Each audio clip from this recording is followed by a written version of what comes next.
Africa Climate Conversations, the podcast. Hello, how are you? Welcome to this edition of the Africa Climate Conversations podcast. I'm your host, Sophie Mbugwe. So the UN Climate Summit in Dubai ended with the UAE consensus, and I thought it best for me to invite the African group of negotiators for us to just take stock on what the UAE consensus means for the continent. Now, I invited back Ambassador Mohamed Nasr, who is the lead negotiator for Africa on finance. He is also the ambassador of the Ministry of Foreign Affairs of Egypt, and he was the COP27 lead negotiator. Now, Ambassador, thank you so much for joining us. So, Dubai reached a consensus yesterday, and so I just wanted to unpack with you in terms of what is your take on that in terms of African positions? Well, you need to look at the outcomes of the conference now from a different perspective, because once we shifted from rule setting into implementation, then major issues related to implementation becomes dominant in the discussions. So last year, the dominance was for loss and damage and the idea of a just transition. And this year, the dominance came to the how can we reflect on fossil fuels in the text that can be taken forward with the acceptance of everybody. With that, of course, there is the usual discussions that relates to how can we do that, how can we provide the support, the finance that is needed, and the capacity building and the technology transfer, which in a way now are getting, I wouldn't say less important, but the focus is more on the big tickets, if you can call them, be it the loss and damage and just transition in Sharm el-Sheikh, or fossil fuel phasing down, phasing out, and here in Dubai.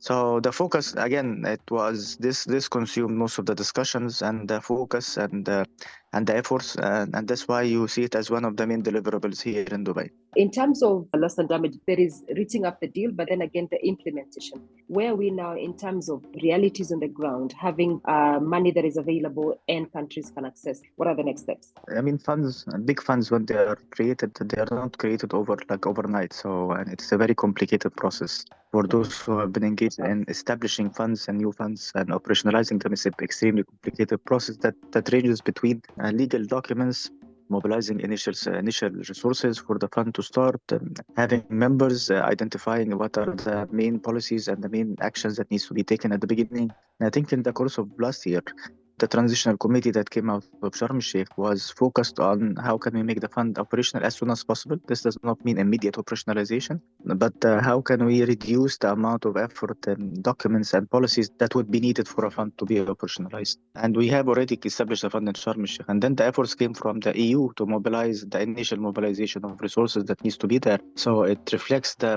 commitment of the parties and the countries that they are really dealing with this fund, and it's not like just a fund that will be established and then in a couple of years will fade away and you can put them on a side like the LDC fund and SCCF fund and others. So that was it, and I think the early adoption of the loss and damage fund gave a boost, not because of the adoption, but because of the commitments that were made for this fund, which exceeded expectations. So I think now they are in the scale of 800 million. Those are initial resources for the fund to start and to be operationalized. Why the World Bank is being used as interim? Because knowing, like being in the experience of creating the Green Climate Fund, if you want to go through the path of identifying different policies and agreeing on them and reviewing them, this will take you like at least 4 to 5 years. And then you have accreditation process. It's a very complicated, very painful process. Using an existing institution that is huge enough not to be consumed by this fund, but it can provide for the fund, is something that came to the minds of the transition committee. And that's why the World Bank is being selected and we're being invited to serve with this list of conditions that gives the assurances that this fund is a new UFCCC fund. It is not a World Bank fund.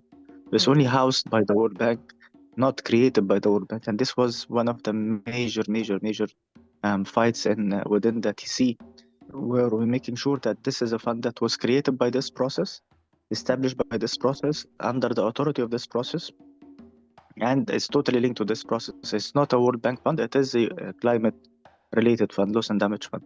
So this is what we have now, and we have initial resource mobilization. The naming of the board is ongoing now, and then the board will start by discussing with the World Bank if the World Bank will be able to fulfill the requirements and the conditions that were agreed in the transitional committee, and at the same time start working on the policies that are needed for the quick operationalization of the fund that will be adopted and approved by the board.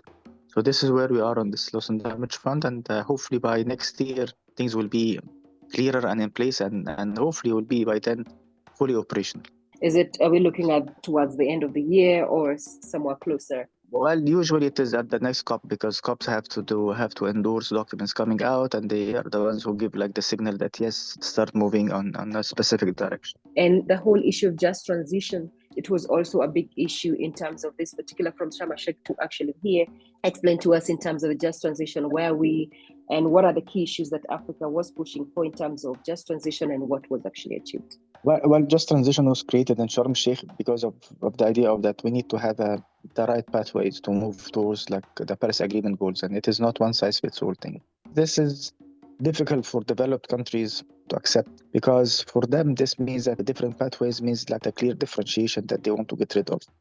So it was a very difficult start in Bonn in June, and then it was also the very difficult first week here, where there was a lot of attempts to try to get rid of the Just Transition Work Program, or dilute it, or move it to be like a subsidiary of another existing established body.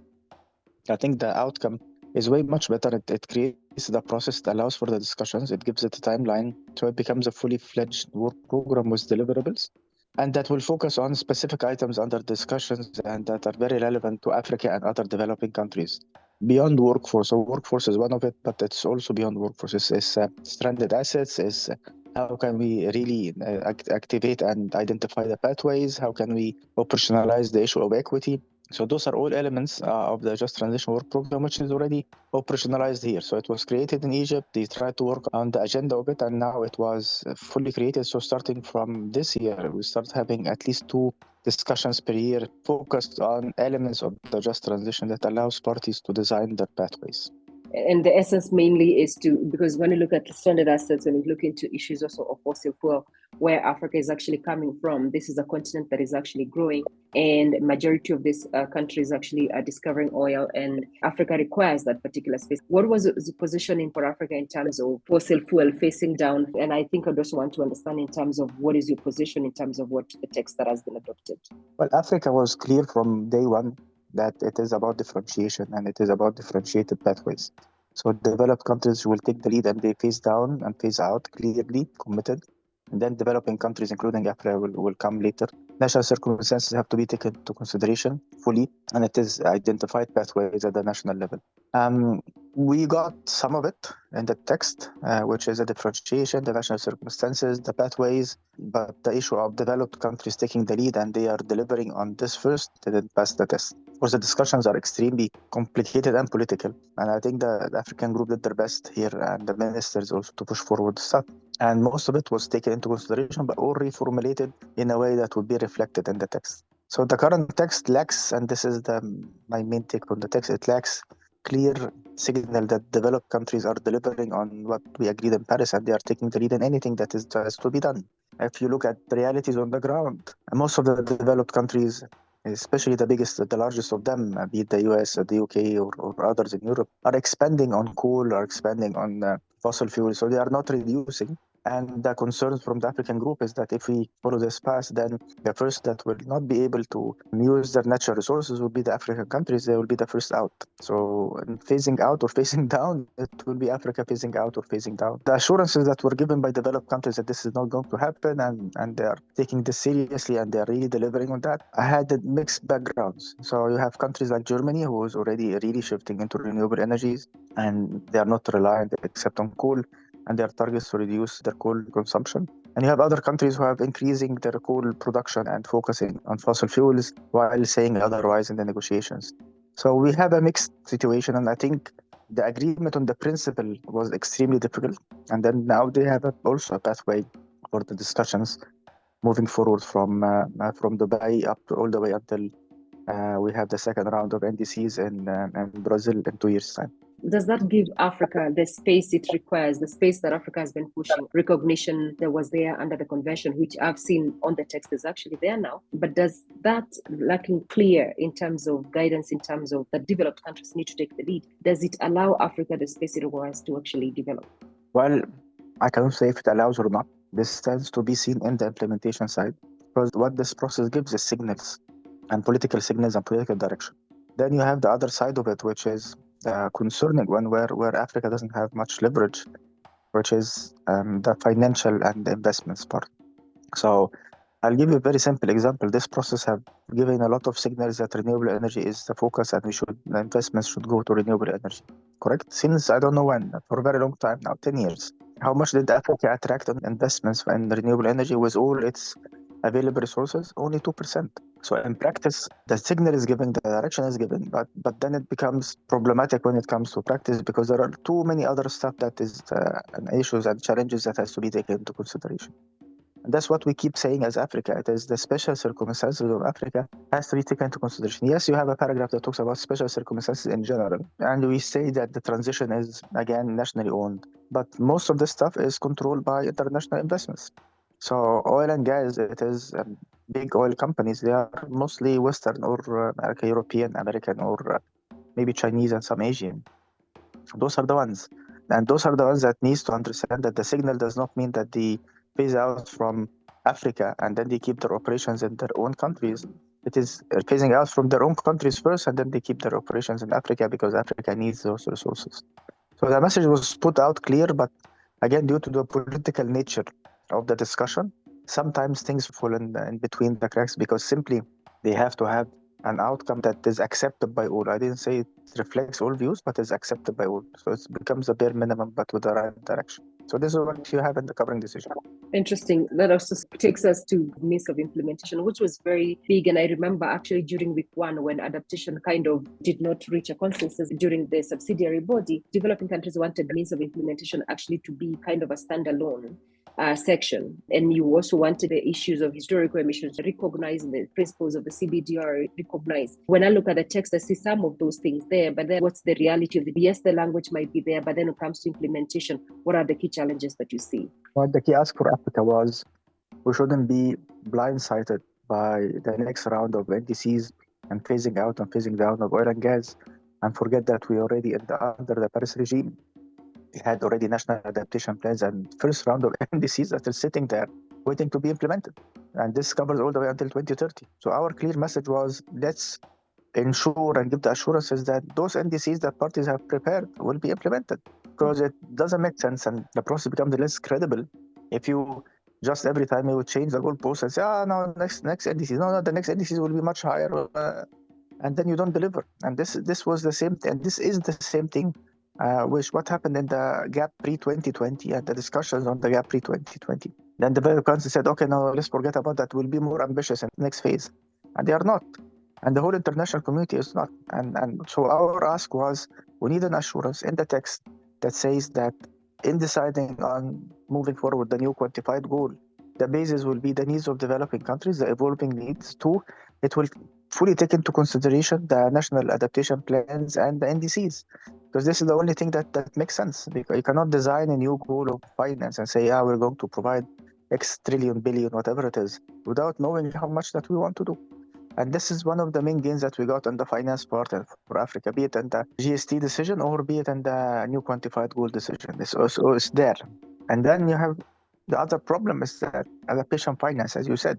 And this we tried to achieve something just to give the message that adaptation finance is way too low. And something needs to be done, and we need to increase the adaptation finance. We couldn't go beyond that. We tried to quadruple instead of doubling. We say quadrupling, but we couldn't go there because developed countries are not willing to take any quantified commitment on themselves in any form when it comes to finance. It's always being shifted to private sector, to innovative sources. All this stuff is being pushed to the other side. So that was a major point of differences, and I would say Africa scored well on the NDC's NAP's assurance for full support for full implementation and tried its best when it comes to adaptation finance beyond the doubling adaptation. But then there's now getting that on the text, but then again, the actual now aspect of implementing that on the ground. Again, it becomes the usual question. And I think next year with the focus on finance, it will be like the biggest ticket because we say things here and only the issues that are in line with the developed countries' benefits are the ones that are being implemented quickly. The others, which is not as one of their priorities takes longer time and longer fights for developing countries to push and operationalize, especially when we're talking about implementation now.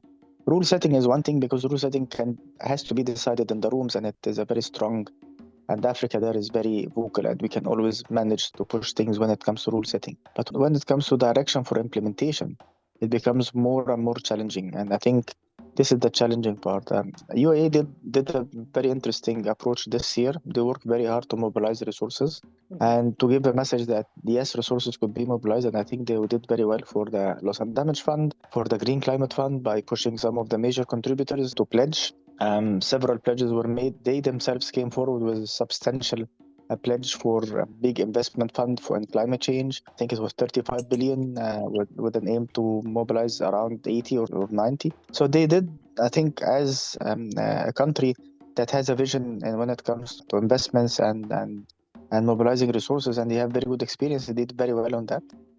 But this stands to be seen if this will also mobilize the developed countries to deliver on their commitments. I mean, now countries like the UAE has come forward and they said, okay, now we are putting the money. Let's see if the developed countries are also going to honor what they have been saying. And this was to be seen during the course of this year. Very interesting. What needs to be done in terms of this whole process to ensure that, yes, we've come from an interesting 2 weeks, but then again, action should be seen on ground? What needs to be done? I would say that we have to work on two levels. One level is we should not be falling in the trap of, no, everything is happening, and once you say that I have a potential, then money will be flowing to you. It never materialized because, as I said, Africa has the potential, highest potential for renewable energy, and investments didn't fly. We need to have our own self-assessment. We need to work on our own modality for work. And in that, there are many ideas, including creating an Africa-specific platform for climate action. And this platform would be the one that collects projects from Africa and presents it as a package there, and they will come and say to the negotiators, this is the platform, those are the needs Africa needs, specific projects and programs, rather than what we have now is like just a generic discussion around flows. And I think with the UAE delivering this platform for a follow-up on the outcomes of the UAE consensus, I think this would allow for this kind of discussion. One. The second one is we need to really be very strong as Africa in just transition work programs, and more important, on the discussion next year on the new quantified goal, because this will again be another step forward in formulating how can we really make sure that funding is flowing and it is delivering for Africa. And the third one is we need to have clarity on the success that we had in the GCF. Africa is the biggest beneficiary as a continent of the Green Climate Fund now as a region. And we need to look at how did we do that through our board members there and the policies that were there. How did we put the pressure? And I think this is a very valid point that we need to always consider it. So it will be a finance year this year, I think, between the loss and damage fund discussions and the new quantified goal discussions and the work program. We're moving forward on the 2-1C, financial flows. And the next COP will be, I think, a finance COP. This COP was more of a fossil fuel COP. The next COP will be more of a finance COP. So we need to be very well prepared as civil society, as governments, as private sector, and have a common, clear messages coming forward. How do we get there? Well, this is the trick. Because Africa don't have the resources to bring all of us together, and this is a challenging thing. We always work through the AGN, AMSEN, and CAHOSC. So we have to be focused one. So, our call should not be going into a political discussion. Are we begging? Are we asking? This is a very clear commitment on countries. And second, we should be focused on the clear, as I said, we need to create this platform or facility which brings together all the African projects and then those for the heads of states, Africa has the facility, and these are the projects that are needed. And this will be supported by the African Development Bank, and I think this is where the bank and the Commission and the AGN have a tripartite role to play. And to create this facility, the African Union is actually the umbrella body that basically brings all the countries together. Do you think that is... But the African Union is more of a political body with a lot of activities, a lot of bureaucracy. The Economic Commission for Africa should be the one doing that. And they did try last year with the climate champion from Egypt, Dr. Mahmoud Mohideen, and they did well.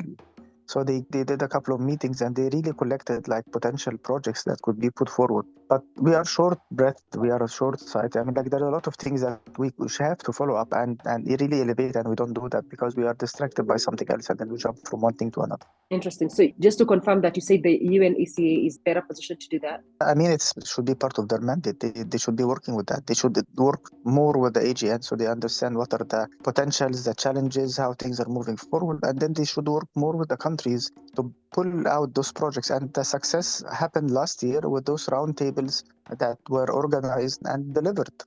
So fantastic. Thank you so much, Mohamed Nasr. I really appreciate. Thank you for having me, Mike. Thank you so much. Oh, all right. Thank you so much.